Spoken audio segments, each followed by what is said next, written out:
Olá pessoal, meu nome é Lucas Leandro Bonfim Dantas, sou da Universidade Federal do Paraná, setor Palotina, do curso de Licenciatura em Ciências Exatas, Habilitação em Química.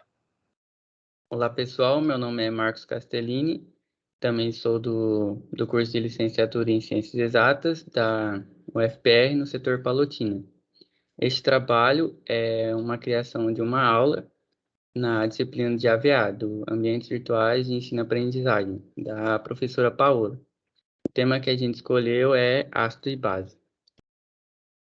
Então, para começar aqui falando dos ácidos, as características que ele apresenta é um sabor azedo, ou ácido, no caso aqui do GIF é o limão. Conduzem também corrente elétrica, reagem com as bases, formando sal e água, e em sua maioria eles são voláteis. Alguns exemplos de ácido, temos aqui o HCl, que ele vai liberar o cátion H+, e o ânion Cl, e que vai sofrer a ionização. Temos também o H2SO4, que ele vai liberar os dois H+, e o SOH2-. Também podemos caracterizar ele pela inversão de carga, onde o 2 que está aqui vai passar para baixo, ficando H2SO4. Como eles podem ser classificados? Pelo número de elementos químicos. Eles podem ser binários, como hidrogênio e cloro, tem 2 elementos químicos. Ternários, tem 3 elementos químicos, como o caso aqui do H2SO4, tem hidrogênio, enxofre e oxigênio. Quaternários, tem 4 elementos químicos, o hidrogênio, carbono, nitrogênio e oxigênio. Outra maneira é a presença de hidrogênio, ou quando tem a ausência dele, no caso aqui que são os oxiácidos, que tem o oxigênio. Então ele vai ser hidráxido quando não tiver o oxigênio, como o HCl e o HBr. E oxiácidos quando tem a presença de oxigênio. Ele também pode ser classificados pelo número de hidrogênios ionizáveis. Monoácidos só tem um hidrogênio ionizável. Diácido tem 2 hidrogênios ionizáveis. Triácidos tem 3 hidrogênios ionizáveis. E tetraácido tem 4 hidrogênios ionizáveis. Também podemos classificar o ácido pela sua força, sendo ele forte, moderado ou fraco. Ele vai ser forte quando o seu grau de ionização ser maior que 50%. Moderado vai ter ali entre 5% a 50%. E fraco vai ser menor ou igual a 5%. Então, os ácidos que são considerados fortes são os hidrácidos HCl, HBr e o HI. E moderado é o hidrácido HF. Podemos também definir a força do ácido pela regrinha aqui dos oxigênios. No caso aqui a gente tem 4 oxigênio e 1 hidrogênio. Se a gente fazer 4 menos 1, vamos ter então 3 e 3, uma força de 3. Será um ácido muito forte. Deixa eu puxar a câmera do Lucas que está na frente aqui. Outro exemplo, H2SO4. Vamos ter 4 oxigênio e 2 hidrogênio. Se a gente fazer 4 menos 2, vamos ter um total de 2. Então, esse ácido aqui, o H2SO4, ele vai ser um ácido forte. E o outro exemplo aqui, o H2SO3, se a gente fazer 3 menos 2, fica 1. Então, o H2SO3 ele vai ser um ácido moderado. Vou puxar para baixo. Agora, nas bases.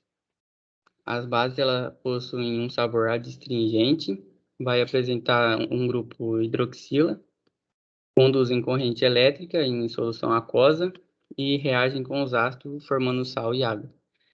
Aqui é um exemplo de uma base, no caso aqui o NaOH em contato com a água ele vai se decompor aqui numa Na+ e OH-, vai liberar, né, o Na+ e o OH-, fazendo uma ionização.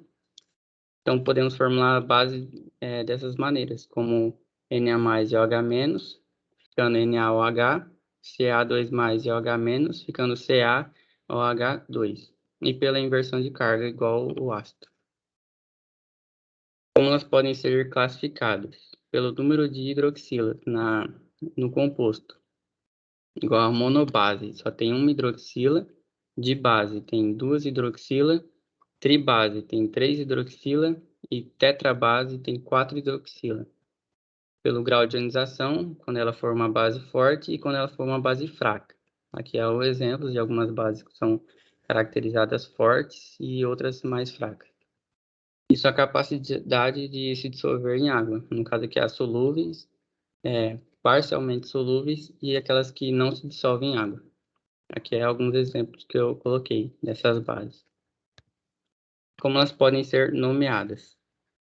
Para nomear uma base, basta somente utilizar a palavra hidróxido seguindo no nome do cátion, como NaOH. Podemos chamar ele então de hidróxido de sódio, hidróxido de magnésio, hidróxido de amônio e hidróxido de alumínio. Então, nesse conceito de ácido e base, também tem a teoria de 3 caras, que é o Arrhenius, o Bronsted Lowry e o Lewis.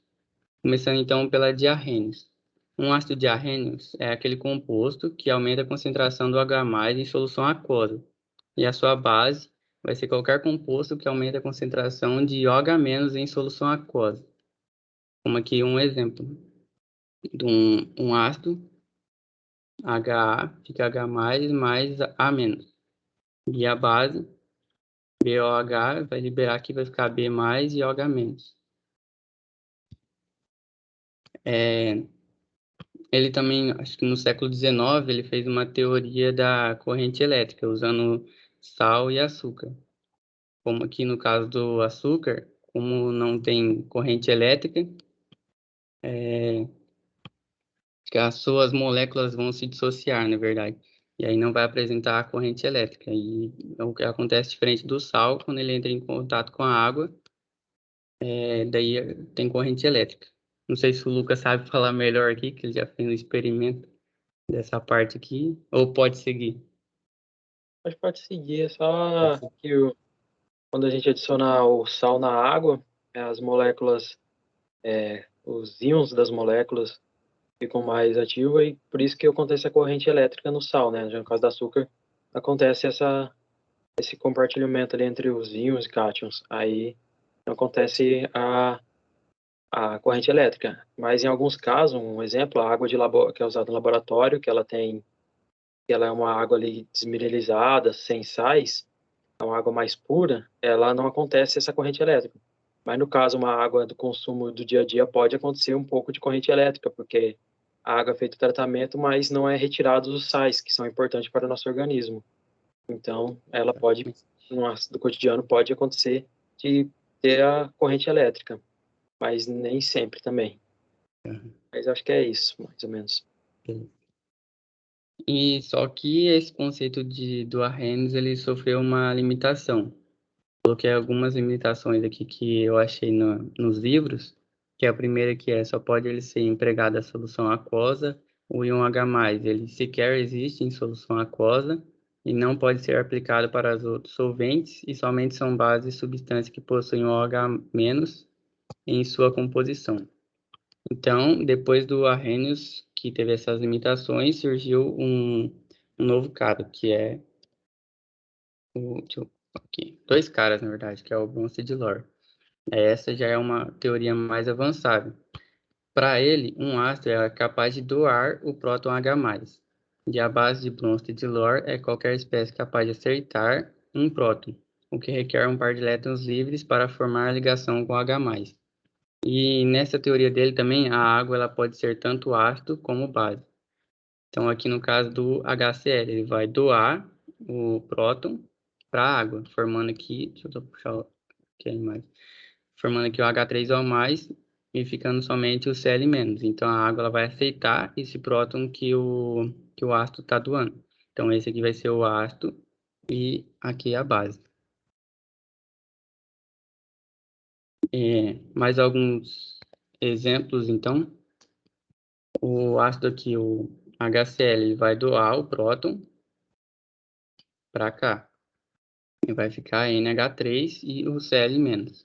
Aqui o HNO3 vai doar o próton para a água, ficando H3O mais, NO3 menos. Então, esse aqui vai ser o ácido, porque ele está doando o seu próton para a água. E a água está recebendo esse próton. Então, ela vai ser a base. Aqui, no caso, a água, quando ela é ácida, porque ela vai doar o seu hidrogênio para o NH4.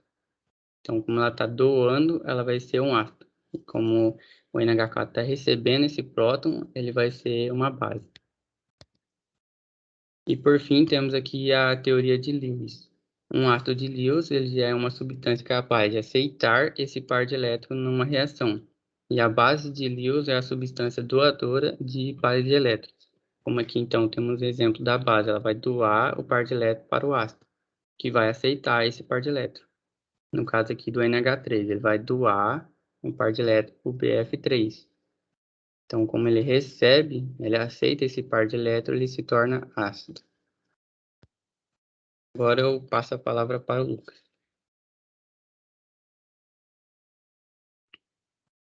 Certo, agora eu vou compartilhar minha tela aqui, para ficar mais fácil para vocês verem.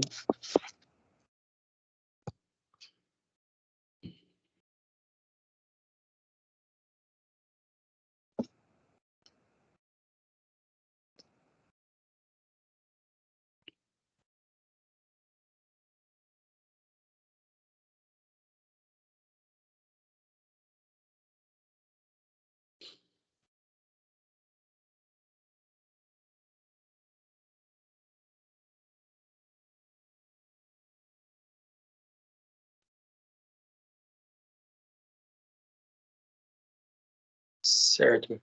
Como o Marco já explicou uma parte mais teórica sobre ácidos e bases, agora eu vou falar um pouco mais relacionado ao nosso dia a dia, né?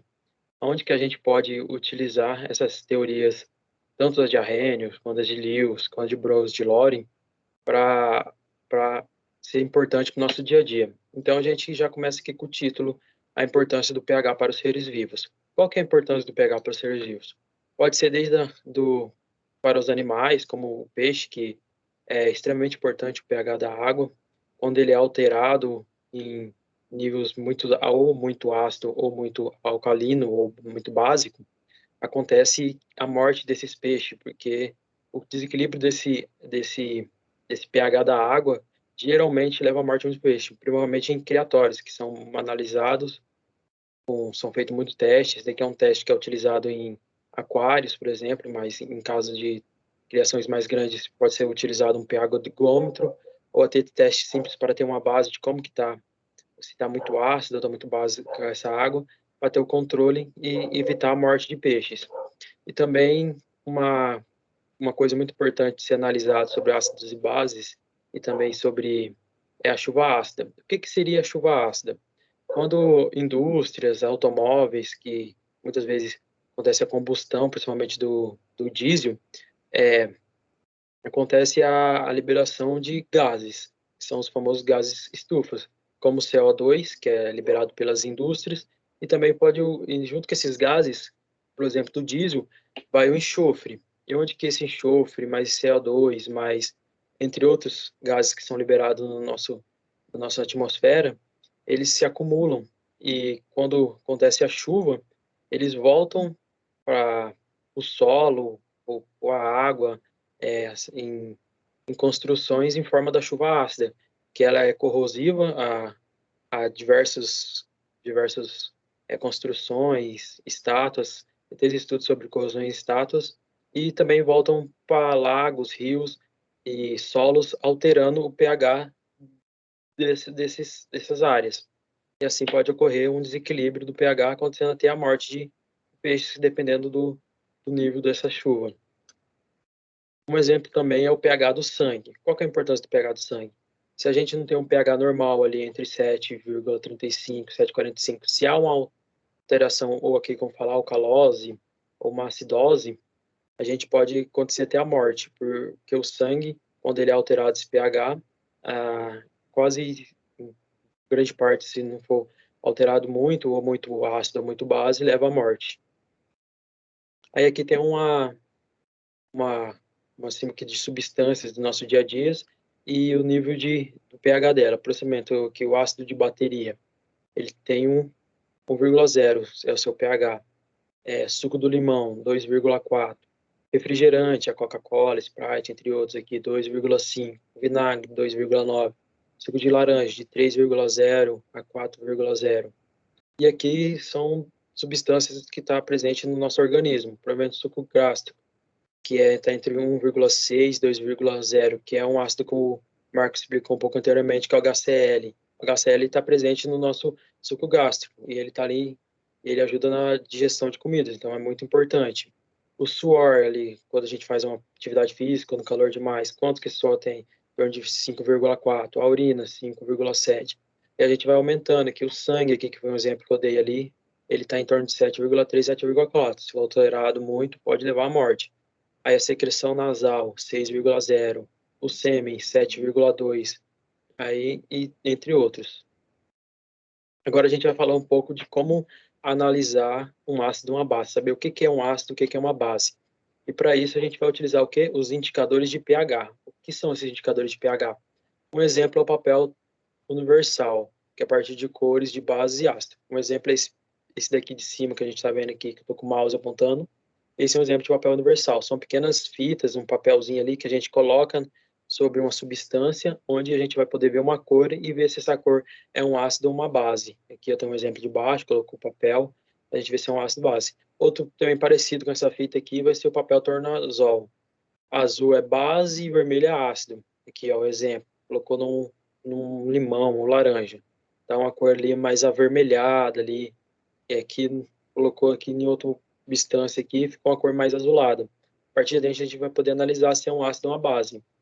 Outro exemplo também que é bem conhecido, tanto para análise de piscinas, tanque de pescas e entre outras coisas, é a fenolfetalina, que é uma substância solúvel em álcool, que é incolor na presença de um ácido, se torna rosa, na presença de um ácido. Na presença de uma base, ela se torna ali verde, amarelo, depende da força dessa base, né? Aí, opa. E a partir disso, como a gente vai analisar a partir dessas cores ao nível de acidez ou basicez? Vai ter uma tabela, dentro dessa tabela normalmente a gente compra o kit, vem a fenolfetalina, se for no caso para peixe ou de um aquário ou até mesmo de uma piscina, vem uma tabelinha, uma tabelinha com diversas cores, aí com essas cores a gente vai colocar a fenolfetalina nessa água de ser analisado. Aí, dependendo da cor, a gente analisa com essa tabelinha e vai ver se ela está muito ácida ou muito básica. E tem aqui agora um mais técnico, que é o pH-ômetro, onde a gente consegue saber o exato o nível de acidez ou basicidez do que a gente quer analisar. E tem os indicadores naturais, que são aqui, ó, um exemplo, o repolho roxo, alguns tipos de flores, a beterraba, que é onde a gente tira uma solução à base de água dela, ou a gente faz um chá ou um suco ali, bem concentrado, onde a gente coloca na substância que vai ser analisada, também vai ter uma cor. E a partir de uma tabela também de cores, a gente vai poder analisar se essa substância é um ácido ou uma base. Certo, agora algumas aplicações de alguns ácidos e suas aplicações, por exemplo. A gente tem aqui o ácido clorídrico, HCl, que eu já disse anteriormente que ele pode ser utilizado tanto para limpeza, principalmente azulejo, por ser um ácido muito forte, e também é um ácido que está presente no nosso organismo, que é o tá no que é o tá aqui o ácido ele presente no nosso estômago, ou é onde acontece a digerir os alimentos que são ingeridos.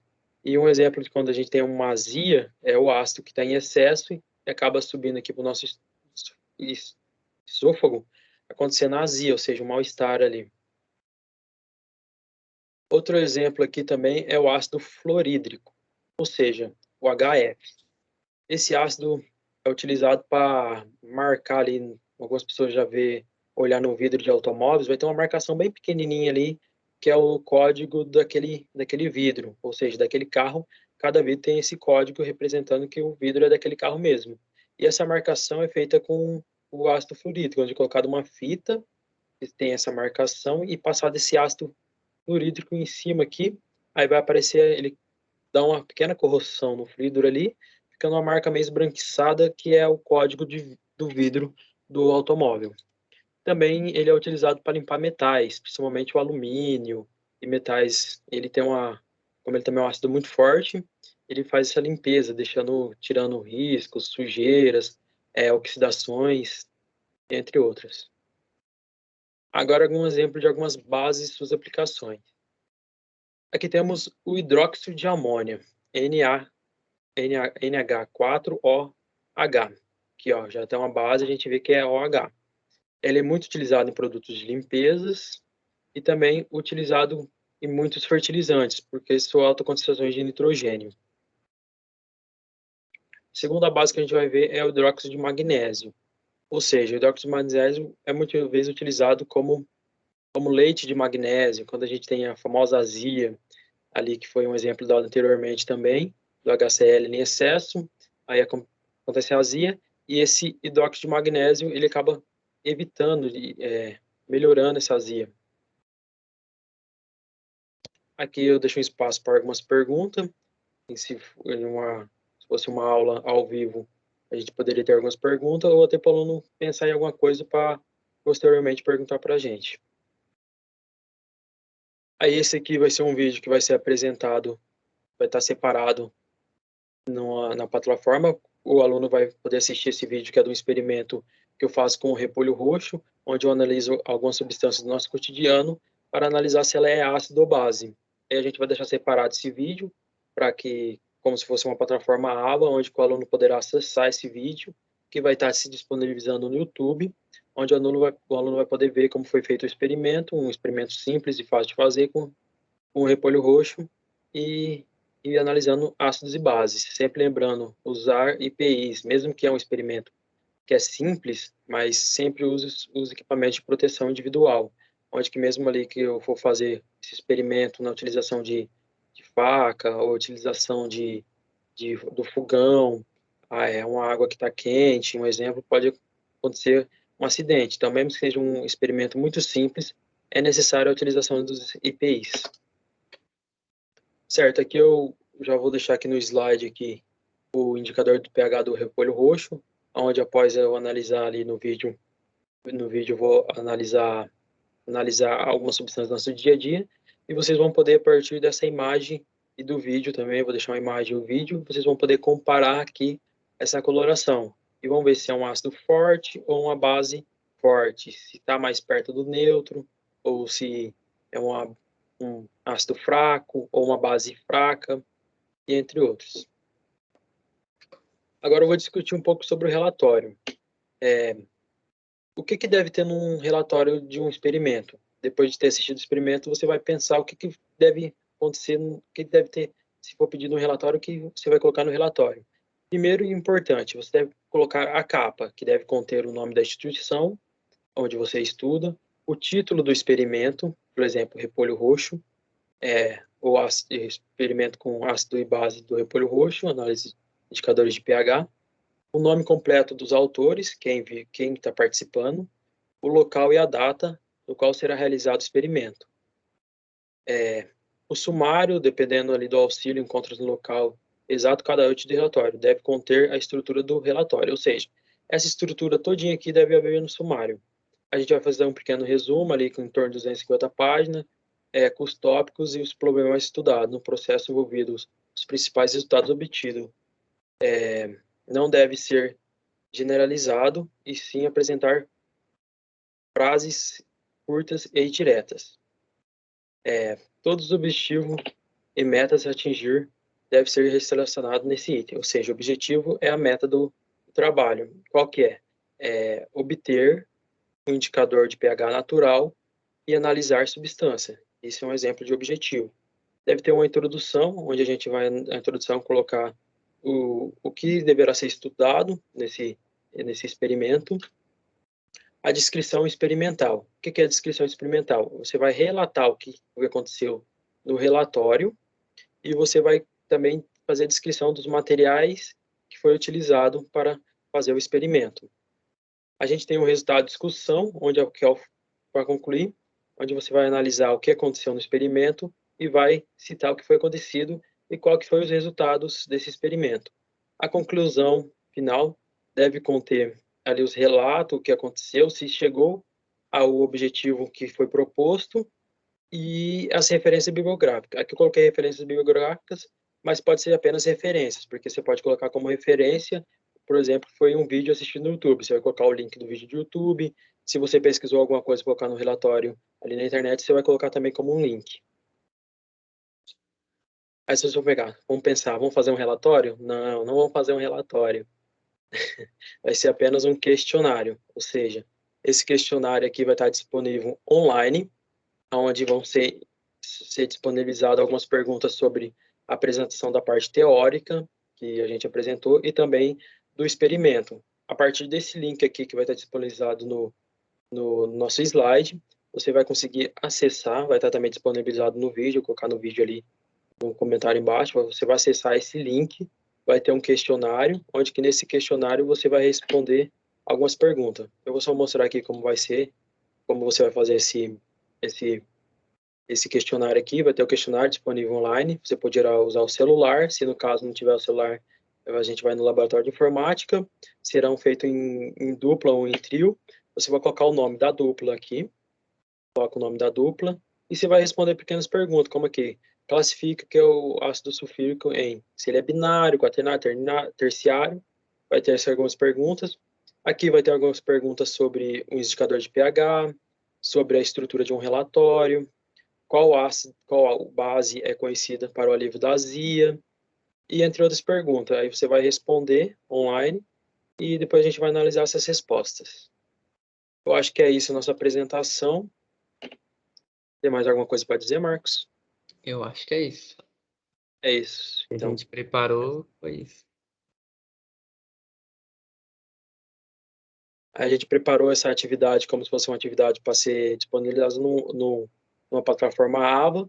Então, aí depois vai estar disponível também um link do vídeo, onde você vai assistir esse vídeo. E depois, ao final, você vai responder esse questionário. Ok, acho que é isso. Obrigado pela atenção. Se alguma dúvida, só deixar no comentário do vídeo. Sim.